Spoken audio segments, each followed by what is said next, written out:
If you work in a drawing medium like graphite, colored pencils, or pastels, you're probably very familiar with this technique for rendering hair, and that's using some sort of razor blade like an X-Acto blade to remove pigment or paint from your paper or canvas. And so this video is going to be the final part of this black and white painting tutorial, and I'm going to show you how I painted in the hair. This is where we left off last time, so what we're going to do here is start just above the ear, then work our way over to the right. And of course, using a razor blade or an X-Acto blade to remove paint is a negative or a subtractive technique. So in order to remove paint, we need to have some down. In my airbrush, I'm using transparent black by Schmincke Aero Colors. And what I'm doing here is just adding in a few lines following the curve of the hair. I'm essentially just mapping in the shadows for this lock of hair. When I'm using an X-Acto blade like this, I'm holding the blade either one of two ways. So the first way is like I'm showing here, basically like a pencil. Now you're going to hear that if you hold it like this, you're not going to be able to remove paint, and that's true. So what you need to do is just run that X-Acto blade or the razor blade over a sharpening stone. I'm using a diamond sharpening stone here by Spyderco.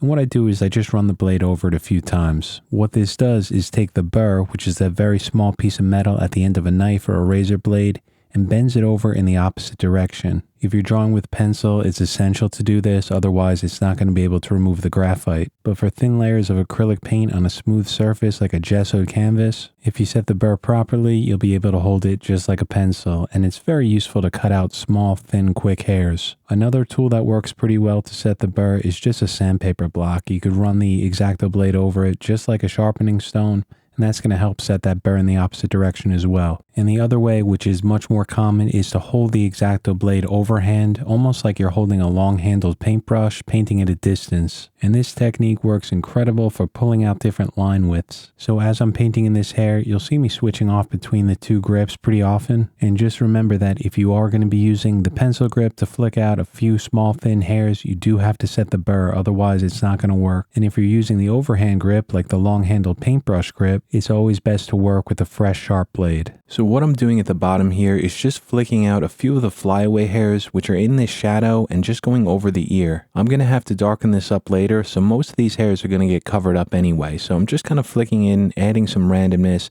just something going on within that shadow. Now as I work my way up the forehead here from the frontal bone to the parietal bone, what I need to do is add some paint down. Sometimes it's a bit messy like what I'm doing here, but my goal is just to map in the areas of light and dark where the locks of hair are going to be. And then I'll switch over to my X-Acto blade and start working into this lock of hair, which is going to be in highlight. You can see that I am using that underhand pencil grip here for this part, and the reason that it is working so well here is because I did run it over a sharpening stone to set the burr in the correct direction. I'm trying to lay the blade pretty flat against the surface, that way the little bits of metal just kind of grab into that paint, and then I just lightly go over the area. Just a small amount of pressure is going to lift up that paint. As I'm pulling out a few of these hairs, you'll notice that I'm moving the X-Acto blade pretty quickly. The reason for this is because I want these lines to be pretty straight or have a subtle curve to them. I don't want them jagged. And this is exactly like drawing in hairs or shadows within hairs using a graphite pencil. You want to move that pencil quickly. You don't want to stop and have jagged lines. I'll add a few more flyaway hairs down below, just some hairs going out in some different directions, and then I'll switch back over to my airbrush, and what I'm going to do here is add a gradient into this hair.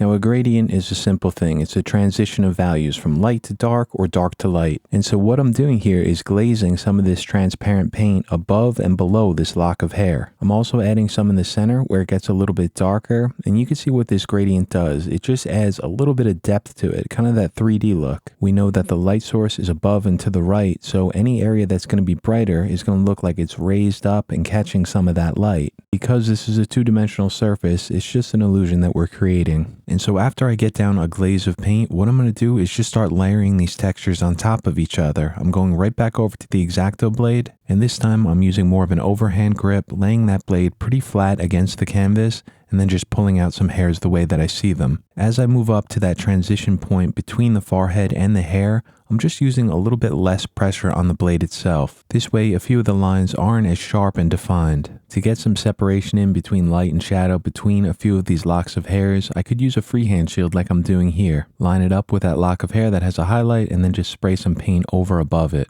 Now we obviously have a very long way to go, but you can see even at this point in these very early stages, it's already starting to look like hair. And since I'm working on a gessoed surface, a gessoed canvas, that gesso is going to be very resilient. You could erase into it, scratch into it all day long, and it's not going to get damaged. But the negative thing about a gessoed surface is that it does require some more pressure to remove paint. It's nowhere near as easy as any of the synthetic papers, so you have to understand that. So if you are using an X-Acto blade or a razor blade to pull out hair, you're going to have to make sure that you have a fresh blade, one that's very sharp. That's going to be for the overhand grip. But if you are using the underhand grip, like the pencil grip, like I'm doing here in some parts of this painting, it's very important to keep running that blade over a sharpening stone. I'm doing it constantly. I have two X-Acto blades as I'm erasing out into the paint, one for an overhand grip, one for that pencil grip. As I work my way farther up here, you'll see me using that overhand grip, and what's nice about this is you can control the line weight or the width of the line. If you hold that blade a little bit flatter against the canvas, you can pull out a thicker line, and if you hold it more at an angle, a little bit sharper, you can pull out a thinner line. So here's an example. I'm pulling out a few flyaway hairs in some random directions, and I'm holding that blade at a sharper angle so it pulls out a very thin line of paint. From here, I'm going to pull out some thicker highlights along this lock of hair up top. And so I'm holding the blade a little bit flatter against the canvas, and you can see here that these lines are just a bit wider than those ones from before. So when you're using an X-Acto blade like this, it's very important that you're working on a very smooth surface. And something that can help a lot is just to not allow those thin layers of acrylic paint to fully cure. You can still scratch out highlights after a few days even if the paint's cured, but it's just a lot more difficult. But if you lay down thin layers of paint and start working into it immediately, it's so much easier to do this. So now if I want some of these locks of hair to be a little less defined, maybe a bit softer and brighter, what I like to use is an eraser like what I'm doing here. I'll either use an ink eraser or a softer one. I'm just using an ink eraser here, and you can see that I'm just going over the highlights, pulling out some of the paint both on top on the highlight and some of the areas in between. This way it's just going to lighten up that whole highlight and make everything in there just look a bit softer. As we move along to the top part of the hair, I'm going to be using an overhand grip here to start out. As I start with this first strand of hair, I'm starting on the top and then just following the curve of the hair the way that I see it in the reference. Again, I am trying to move the X-Acto blade relatively quickly so that these lines look smooth and follow the curve, no jagged edges on them. I want the hair to look natural and to have almost like a fluid-like appearance to it. And one thing going on here is that some of the hairs which are closer to us are going to be sharper and more defined. And as they move back into the background farther away from us, they get a little bit softer. So in this part of the hair that's farther away and getting a little bit softer, I'm using my ink eraser for this. I'll erase out large masses of highlight here, and you can see the difference in the texture. At the bottom, right down here, everything is more defined. You can see the separation in between the strands within this lock of hair. And then as that lock of hair moves up and farther away from us, everything gets a little bit softer. You can't see the individual strands as clearly anymore. And to get this effect is very simple. It's just about combining the two techniques. The razor blade for the sharper, thinner hairs, the ones that are in focus. And then for those softer hairs and highlights in the background, it's about using the eraser just to pull out large masses of a highlight rather than individual ones. So what I'm doing here is moving along to the next strand of hair. I added down some paint so I have something to scratch into, and then I'm going right back over to that razor blade. I am, of course, trying to follow the flow of the hair, but you'll also see me just kind of flick out some hairs in some different directions just to give that appearance of some flyaway hairs in here.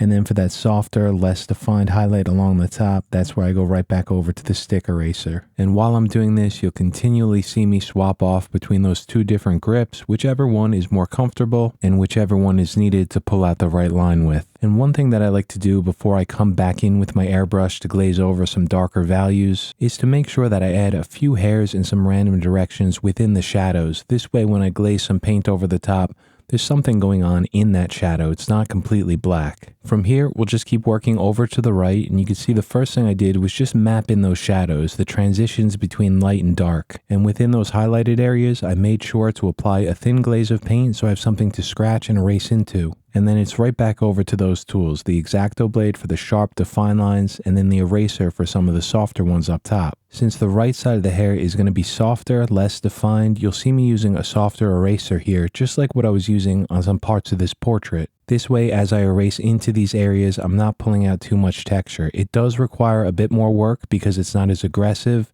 but as long as you work slowly with it and just keep building up, you'll get a nice soft area of value lightened up. Now, one area that's very, very important, one you need to pay attention to, is this area that I'm circling right here, which is the hairline.